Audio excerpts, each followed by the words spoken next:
Hi and welcome to Chemipedia chemistry classes for 11th and 12th standard. In this NEET series, I'm going to discuss about previous year's questions based on atomic structure lesson. Okay. Now question number 1. What is the exact decreasing order of 4d, 5p, 5f and 6p orbitals? So you have to arrange 4d, 5p, 5f and 6p orbitals in the decreasing order.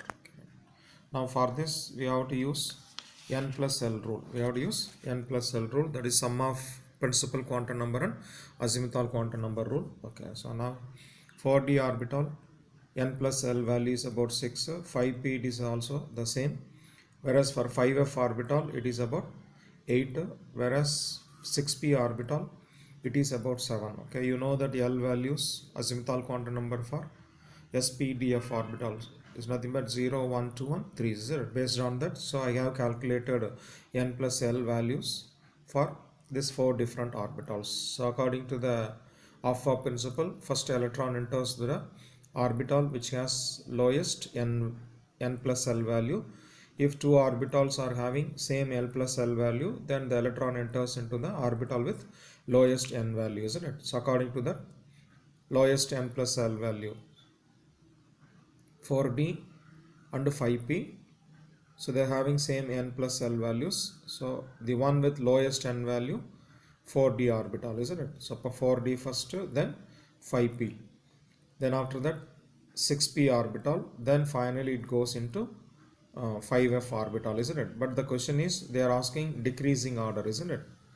So that first n plus L 8 5f orbital first, followed by 6p orbital, then 5p orbital, then finally 4d orbital. Okay, that's the answer. 5f less greater than 6p greater than 5p greater than 4d. Okay, so now let us look at the options. The answer is 5f. What is the answer? 5f, 6p, 5p, 4d. 5f, 6p, 5p, 4d. Okay, so look at the options. Option B is the correct one. Option B is the right answer. Okay, right. Now, so look at question number 2. Which of the following transition spectrum of hydrogen atom falls in visible region? Okay, actually hydrogen atom gives different transition spectrums such as bracket series, Lyman, Balmer and Parsons series. Now the question is, among these 4, which one will come under visible region? Okay, right. Actually, Lyman series is under ultraviolet region. Balmer series comes under visible region, whereas the next two, Passon and bracket series, comes under IR region. Okay, now what is the question? Question is, which one of the following transition spectrum of hydrogen falls in visible region, isn't it? So the one which falls in visible region is nothing but Balmer series. So option C is the right answer. Okay, right. Now let us go for question number 3. So question number 3, which one of the following is an incorrect statement? So here you are given 4 different statements. You have to find out which one is incorrect. Which one is incorrect, isn't it? Right. So option A, the total orbital angular momentum of s electron is about 0. Okay. So orbital angular momentum formula, square root of L into L plus 1 h divided by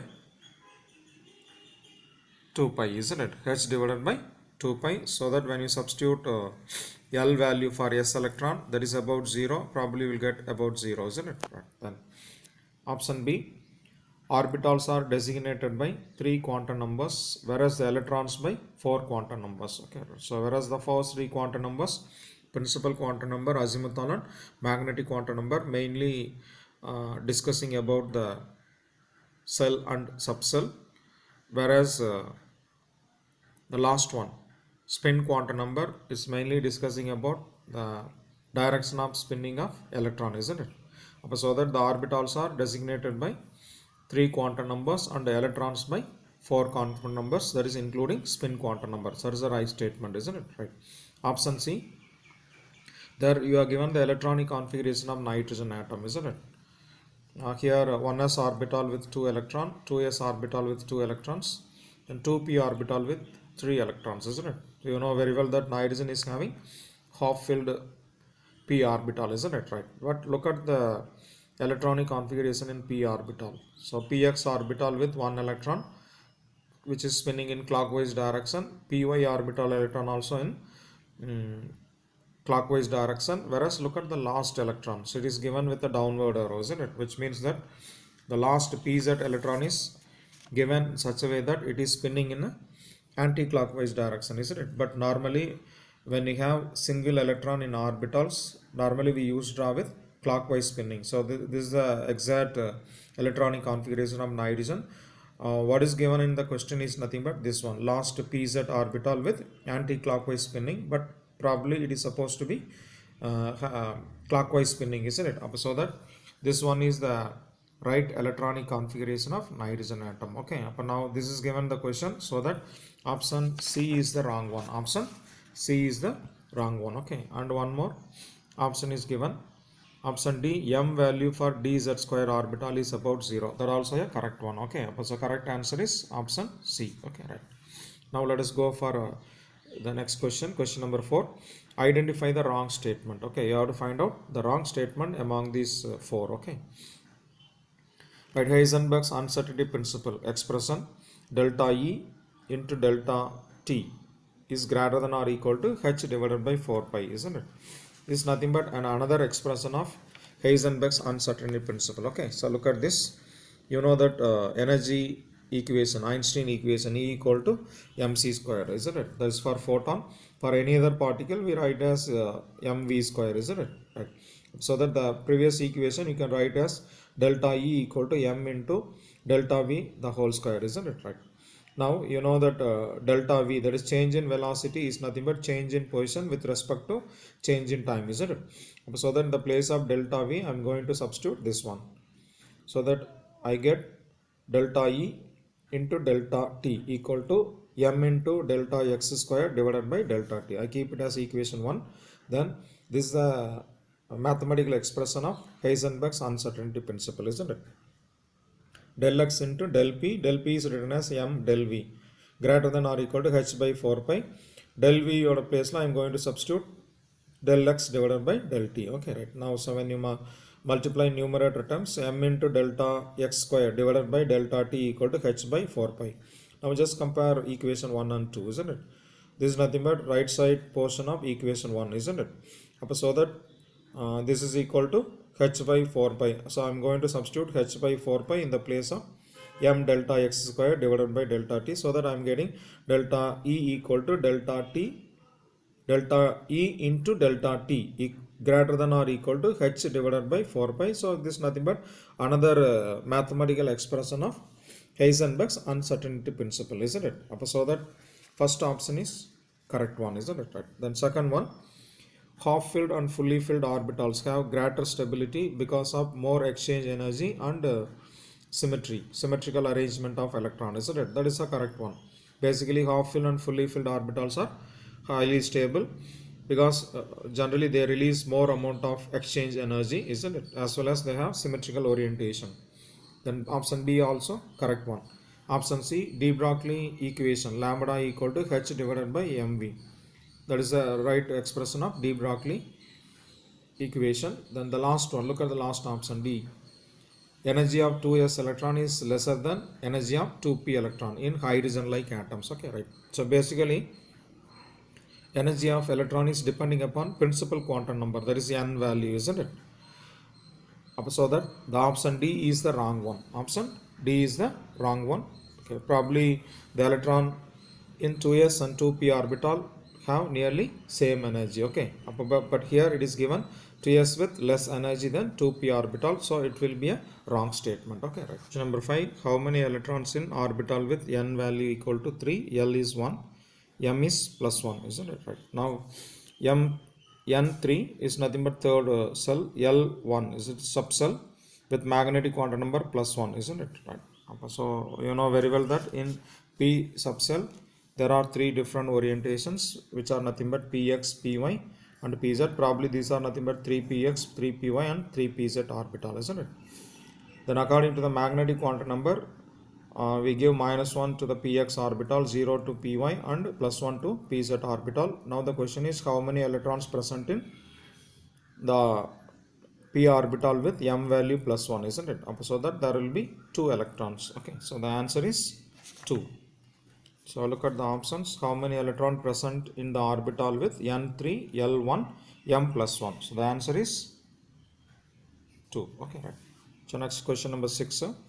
Which pair of d orbitals are having more electron density along the axis? Okay, so among the d orbitals, which two are having electron density along the axis? Okay, I think you have an idea about the shapes of d orbitals.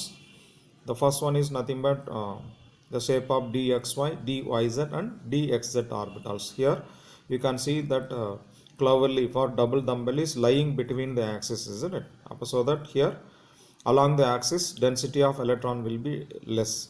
Now this is the shape of dx square minus y square orbital. You can see the double dumbbell is lying along the axis. The last one is nothing but dz square orbital, isn't it? Here also the dumbbell is along the axis up, so that in these two orbitals the electron density will be more along the axis. Okay, so the answer is dx square minus y square and dz square orbitals. Okay, so look at the options. Dz square and dx square minus y square. This is the answer. Option C is the right answer. Okay, right. The last question, question number 7. This the two electrons in an orbital are distinguished by which type of quantum number? You know very well that 4 different quantum numbers are used to represent electrons, isn't it? Principal quantum number about cell where the electron is located, azimuthal quantum number, the subcell, then magnetic quantum number, the orientation of subcell, whereas spin quantum number is used to distinguish between the two electrons which are present in same orbital, isn't it? So the one with clockwise spinning, another one with anti-clockwise spinning. So that the spin quantum number is used to distinguish between the two electrons which are present in same orbital. Okay, so the answer is option D, spin quantum number. Okay, question number 8. So which is the correct order of increasing energy of orbitals in titanium with atomic number 22? So you are given 3s, 3p, 3d and 4s orbital. In case of titanium, which is the exact increasing energy order? Now we are supposed to know the electronic configuration of titanium. So titanium atomic number 22. So it has the configuration argon 4s2 3d2, whereas in the options we are given 3s and 3p orbital also. So that let us write with neon configuration. Neon 3s2 3p6 4s2 3d2. That is the electronic configuration of titanium, isn't it? Okay, right. So now here first 3s orbital filled, isn't it? Then 3p 4s 3d. That is the order. So that the answer is 3s 3p 4s and 3d. Okay, so look at the options. 3s 3p 4s 3d. So option B is the right one. Okay, right. Now look at question number 9. The number of d electrons in Fe2 plus is not equal to which one of the following? Okay, so actually Fe2 plus ion has certain number of d electrons. Then given 4 options, some are having equal number of electrons like Fe2 plus, but one is not having number of electron equal to the electron which is present in d orbital of Fe2 plus ion. So that you have to find out. Okay, right. So what are the options given here? D electrons of Fe. What is it? D electrons of Fe. Okay, first one. Now, so Fe electronic configuration argon 3d6 4s2, isn't it? So that D electron of Fe is about 6, which is equal to the 6 electron present in d orbital of Fe2 plus. Next one, p electrons in neon. So neon configuration 1s2 2s2 2p6. So in the 2p orbital of neon also there are 6 electrons. Okay, right. Then option C, s electrons in magnesium. So magnesium 1s2 2s2 2p6 3s2, isn't it? Atomic number 12. But now just add the s electrons. 2 plus 2 4 plus 2 6. So that magnesium also has 6 electrons, isn't it? Right. The last one, p electrons in chlorine atom. Chlorine atomic number 17. So the electronic configuration is about 1s2 2s2 2p6 3s2 3p5. The option is p electrons of chlorine atom, isn't it? Now p electron summation P6, P5, isn't it? So that there are 11 electrons. So that the last one is the right answer. Okay, so chlorine atom, the number of electrons in p orbital of chlorine atom is not equal to the d electrons of Fe2 plus ion. So that option D is the right answer. Okay, right. P electrons of chlorine is not equal to the d electrons of Fe2 plus ion. Okay, right. So now look at question number 10. The angular momentum of electron in d orbital is equal to. So you have to find out the angular momentum of electron in d orbital. Okay, right. So now this you can find out from the angular momentum formula. Angular momentum, orbital angular momentum is equal to square root of L into L plus 1 h divided by 2 pi, isn't it? Whereas for d electron, the azimuthal quantum number value, L value is about 2. We are going to substitute the 2 in the formula.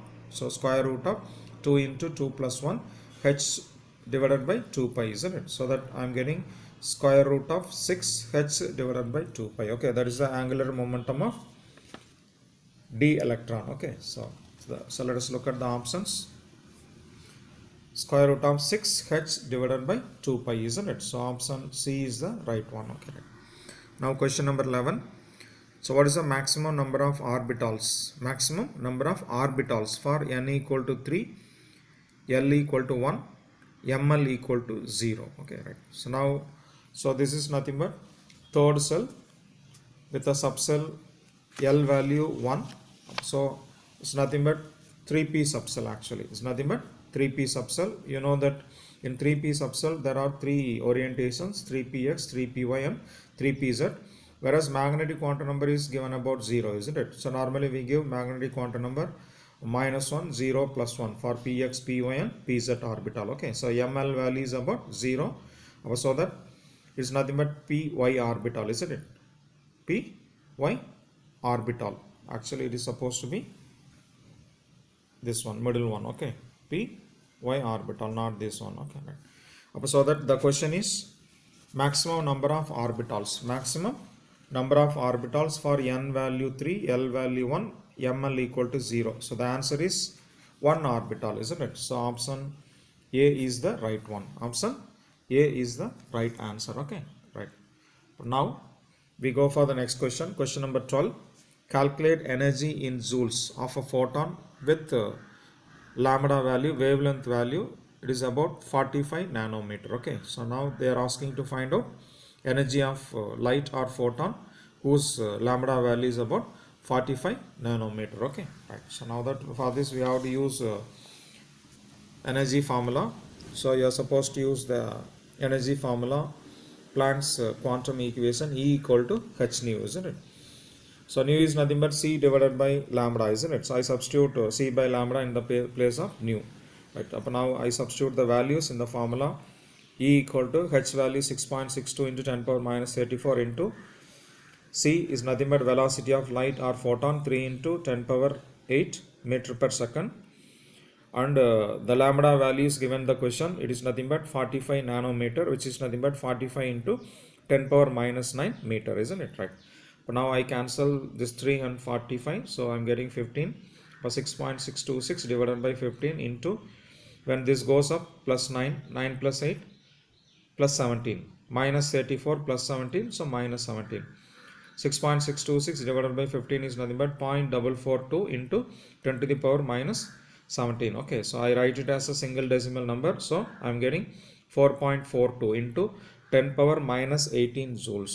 So that is the energy of photon whose wavelength is about 45 nanometer. Okay, so let us look at the options. The answer is 4.42 into 10 power minus 18 joules, isn't it? So that option D is the right one. Okay, right. Now question number 13. Beryllium 2 plus ion is isoelectronic with which of the following? So isoelectronic is nothing but species with same number of electrons, isn't it? Beryllium atomic number 4, so it has 4 electrons, whereas beryllium 2 plus ion has only 2 electrons, isn't it?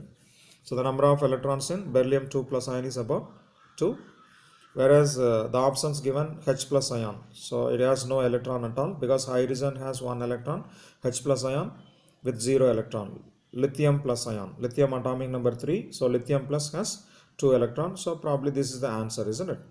Na plus ion with 10 electrons. Magnesium 2 plus ion also with 10 electrons. Na plus and Mg2 plus are the isoelectronic species, isn't it, among them.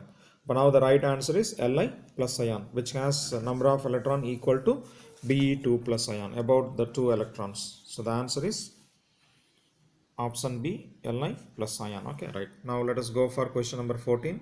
The electronic configuration of gadolinium, whose atomic number is 64. Okay, actually gadolinium, it comes under lanthanoid series, and it's an important element because in lanthanoid series the element lanthanum, gadolinium and lutetium are unique elements because they are having empty, half filled and completely filled f orbital. Lanthanum with f0 configuration, gadolinium with f7, lutetium is having f14 configuration. Okay, so they are asking what is the electronic configuration of gadolinium, so that you have to look for the half filled configuration among the given, isn't it? So that half fill F7 configuration. So option B is the right one, which is having 4 F7 configuration. Okay, right. Question number 15. According to law of photochemical equivalence, the energy absorbed in X per mole is given as, you are given data H value in X, then C value, velocity of light, as well as Avogadro number. Okay, right. Now energy absorbed based on photochemical equivalence. Okay, right. Now you know that Einstein's equation as well as Planck's quantum equation. So this is nothing but Planck's quantum equation, E equal to h nu, isn't it? Which is nothing but h into c divided by lambda. Mu is nothing but c by lambda. Okay. They are asking energy absorbed for 1 mole, so that you have to multiply by Avogadro number. Okay. So I substitute the values. Therefore E equal to 6.626 into 10 power minus 27 x. That is given in the question, into the velocity of light 3 into 10 power 10 centimeter per second. Okay, then this is nothing but Avogadro number divided by lambda. Okay, so after simplification we are getting 119.6 into 10 power 6 divided by lambda. Okay, so I write it as a single decimal number, so that the energy absorbed is equal to 1.196 into 10 power 8 divided by lambda. 1.196 into 10 power 8 divided by lambda. Okay, so look at the options. Answer is what? What is the answer? 1.196 into 10 power 8. 1.196 into 10 power 8 is nothing but option A, isn't it? Right. Then the last question, the maximum number of electrons in the orbital with n value 3, L value 1, m value minus 1, isn't it? So actually it's nothing but 3p orbital. You are given magnetic quantum number minus 1, probably is nothing but px orbital, isn't it? Maximum number of electrons in px orbital. So the maximum number of electrons in px orbital will be about 2. So option A is the right answer. Okay.